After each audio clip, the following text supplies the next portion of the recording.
Hi, welcome back to United in Grief with Donna. Today I'm going to be talking about first loss, and this will be different for everyone. Some people are very young when they survive their first loss, and for some people, they're a lot older. I was very fortunate that I was out of college before I lost my first grandparent. I had lost a great grandmother. She was one of the few that I knew, and I had lost her when I was probably in about seventh or eighth grade, but she didn't live very near us.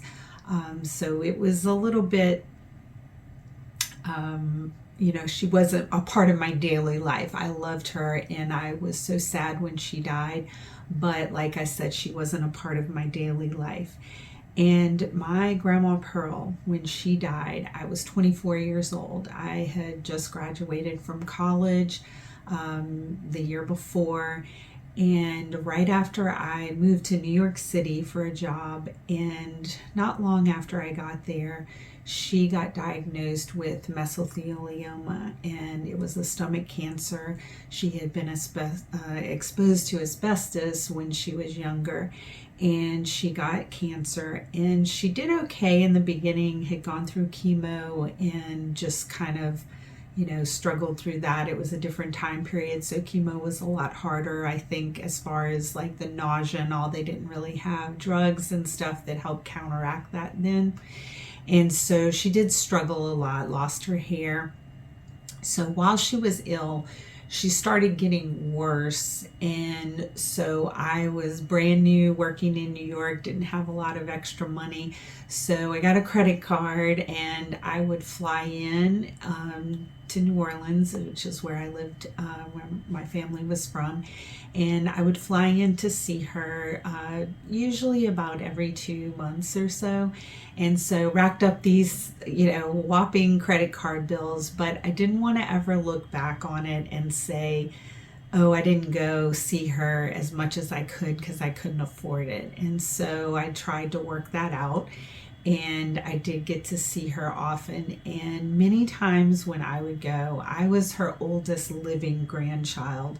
And when I had said about my great grandmother, I lost her, we had also lost one of my cousins just as an infant baby. She was a little bit older than me, so I obviously didn't know her. And then another one of my cousins, we were actually born the same year. He was born in January, I was born in April, and he was born a hydrocephalic, which means waterhead. And he was my Aunt Jackie's son, Eddie. And so he passed away when he was 10. And I did have a relationship in that we would visit him. My aunt took care of him for as long as she could. And then he had to move to actually, he was in Shreveport. He moved to a facility that cared for special needs children, and he definitely required a lot of care. And he passed away when he was 10, and so that was traumatic also.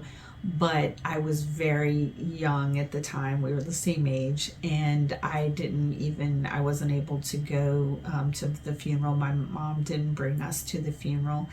And so that was a little bit further away. And like I said, he was hydrocephalic from the time he was born. So it was a little bit different in that we didn't have like a talking relationship. It wasn't like some of my other cousins who I played with, and, we cut up together and all of that. And so we had suffered those, but then since then, so that was since I was 10 years old, the next loss that I suffered was when I was 24, other than my great grandmother, which I mentioned. So this time, when my grandmother was in the hospital, I would come in, and sometimes I was the oldest living grandchild of hers, and she would mention that she wanted me to have this diamond ring of hers. It was not her wedding ring, it was a ring she bought later, but she wanted me to have it as her oldest granddaughter. And I would get so upset when she would say it, because I I didn't want the ring. I wanted my grandma to live. And so I just would cut her off and I wouldn't listen to her when she said she wanted me to have it. I would just try and change the subject. And the last time that I came in before she passed away, she was not even eating anymore. She was just on fluids that they would, had in an IV. And she really, really was insistent. She kept trying to tell my aunt something that she wanted her to do, and to my mom. And so eventually my aunt left, and I didn't even know what they were talking about, but I was just glad to be there and get to hold my grandma's hand and to talk to her. And honestly, she had just dwindled away to almost nothing. She was so little, and she had always been a big, robust Italian woman, and who was an amazing cook, and just always had, like that build of an Italian woman who loves food. And so now to see her in her hospital bed and just, I could have picked her up. Like, she was that frail and small by then.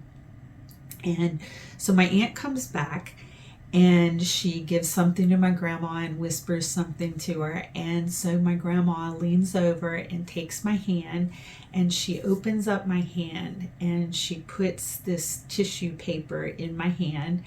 And so I look at the tissue paper, and as I start unwrapping it, I know what it is, and it still makes me a little sad to think about it all these years later. But she said, "I want to give this to you. I don't want to leave it to you." And it was the first time that I realized that it was important for her to give it to me. Not that she had always told me I was going to get it, and that one day somebody else would give it to me when she was gone. She wanted to give it to me and put it in my hand. And I learned that day that sometimes, even if we don't want to accept that they're going, that they're going to, move on to another place, sometimes it's important for them to be able to say, "This is what I want." And I think it was one thing that she still had a little bit of control over, that she could choose to give that to me. And so I realized that when she put it in my hand, that it was important for her.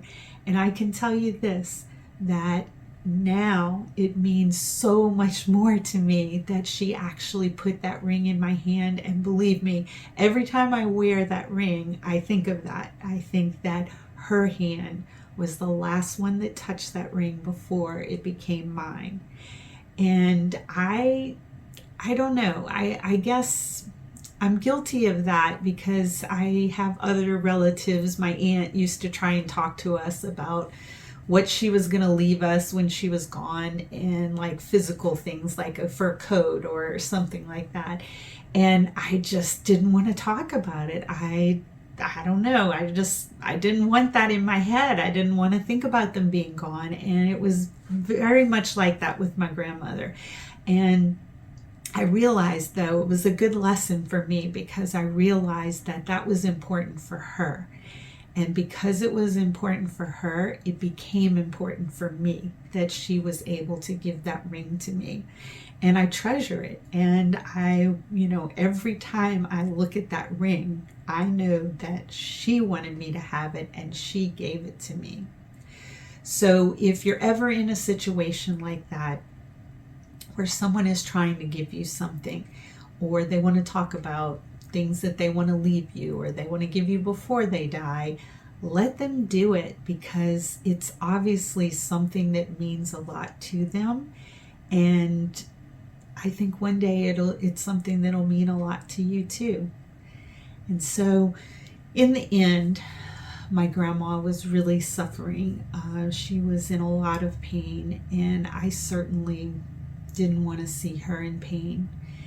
And I think in those final days, I was not there. I had to go back to New York to my job, and I was not there when she passed away. But my mom told me that It was something she would never forget, because it was almost as if she saw the life go out of my grandmother. And I know that's a painful thing, and many of you, I'm sure, have seen that either with a loved one, your parents, your grandparents, someone, and it's a very hard thing to do.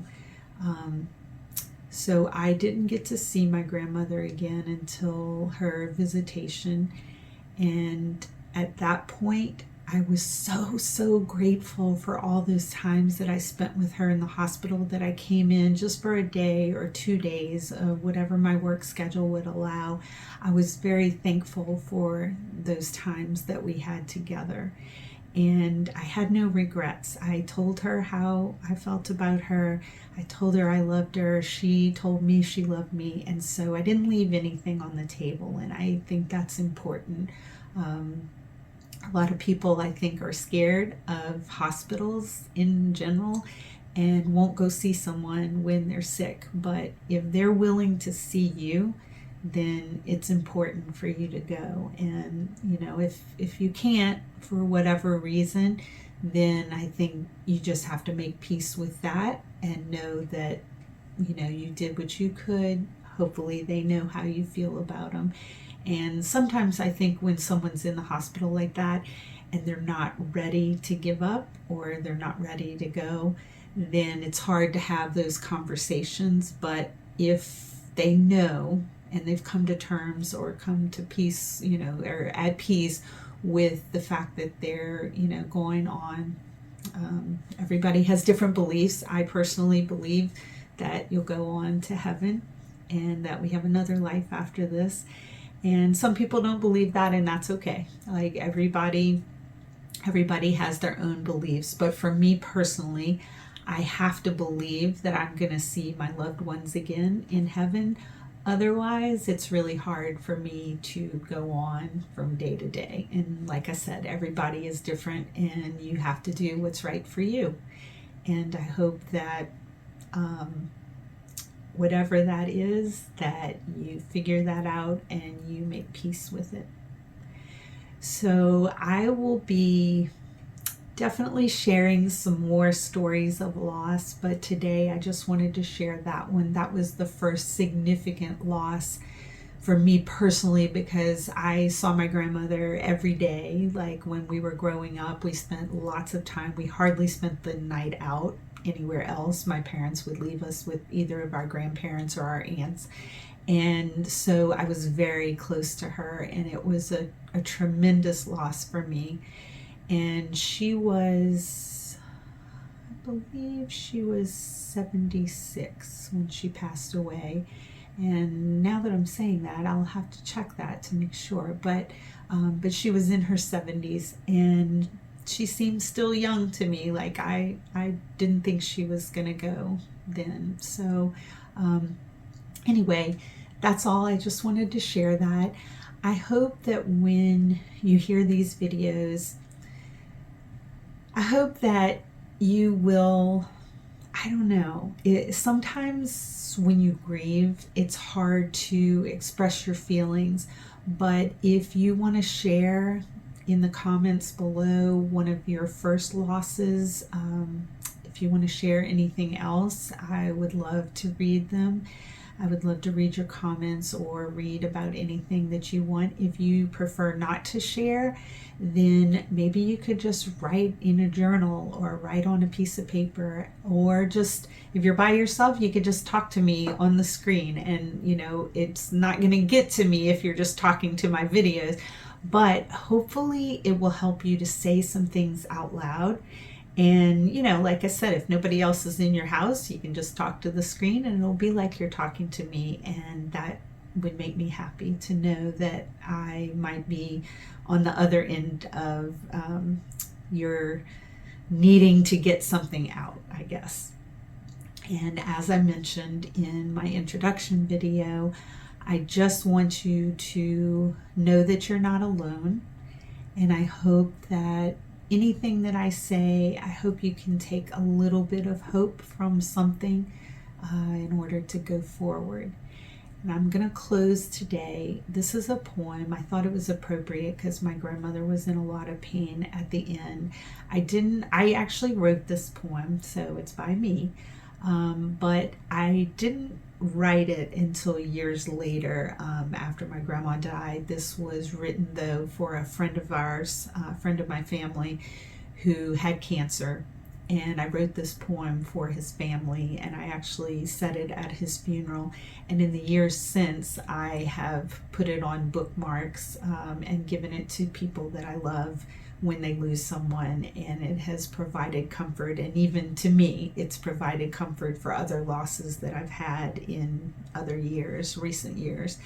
And so I just wanted to share it with you today to end on this note. It's called There Is No Pain. Where I have gone, there is no pain, there is no suffering, and my future is bright. I have returned home to be with God. I am now enjoying eternal life. One day we shall meet again in heaven, so please do not weep for me too long. When the time comes, I will welcome you with open arms, but until then, please try to be strong. Live each day as if it were your last, and cherish the gifts God has given you.